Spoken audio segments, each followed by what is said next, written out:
একই পথ আমরা বোন ভাই, হিংসা দেশ ভুলে আমরা থাকতে সবাই চাই।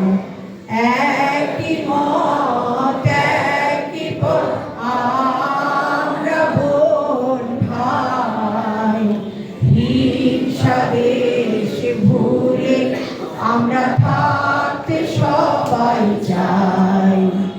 মিলে মিশে স্ফূর্তি করে সার্থক হলো সংগঠন, মিলে মিশে স্ফূর্তি করে সার্থক হলো সংগঠন। সারা বাংলা শিশু সংস্থা, সারা বাংলা শিশু সংস্থা। সংস্থাকে অভিবাদন জানাবে অভিবাদন সভা শীর্ষক। কালকে কি দিবস?